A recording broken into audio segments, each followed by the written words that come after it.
Hi Calvary family, this is Pastor Dale coming to you with our daily devotional. And today I want to tell you a story, or first of all I want to ask you a question. What do you do when you're in the middle of a storm?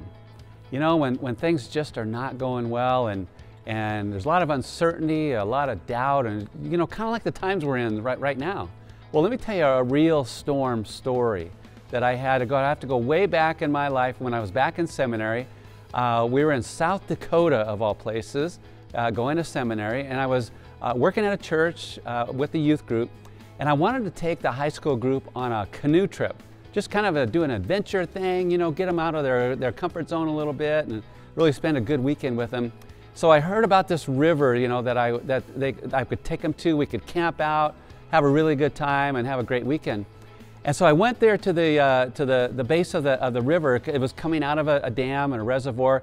I had to check in, and we had to get a permit from the ranger. So I went in, got the permit, you know, talking to the ranger about getting the permit. And he says, "Are you sure you want to take them down that river?" And I said, "Yeah, I've heard about it. I heard it's really a great place to go." And he says, "Well, I would caution you against it because there's a group of Indians that live along that river, and they've been known to shoot at people as they travel down the river, and especially if you were trying to camp there, no, I would not feel good about the safety of those kids." So I said, "Okay, well, what are my options?" And he said, "Well, you can go up over the dam onto the reservoir and just, you know, paddle across the lake and camp across the lake somewhere."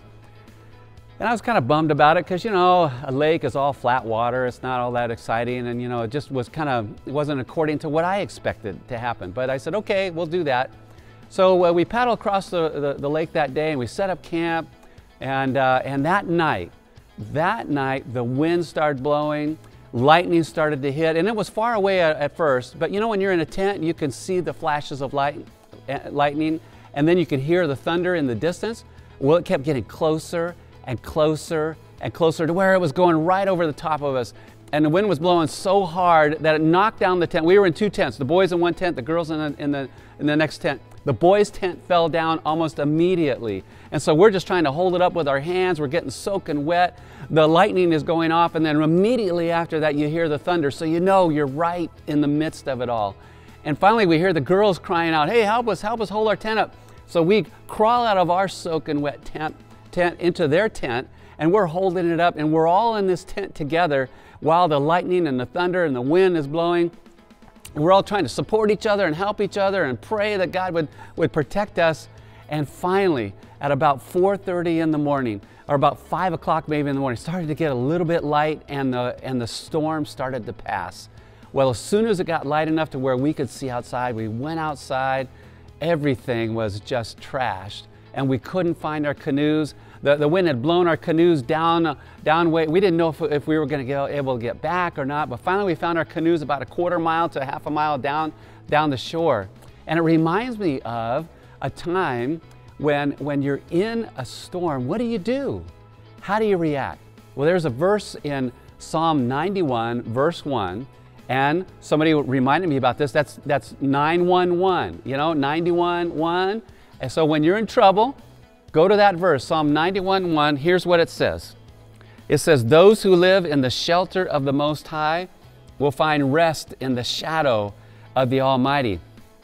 The great thing about that verse is, just like we were in this tent, we were looking for shelter. Well, that shelter was no match for the wind. But here it's telling us God is our shelter. He is our shelter, and that's where we're supposed to go when the storms really hit. And it says that we dwell in the shadow of the Almighty. Now, to dwell in the shadow means that person or that God, our God, is so close to us that His shadow is shining out. It's shading us from the difficulties, and we can dwell in that because He is so close to us. And that He's almighty, meaning no matter how big the storm is, He is mightier, He is more powerful.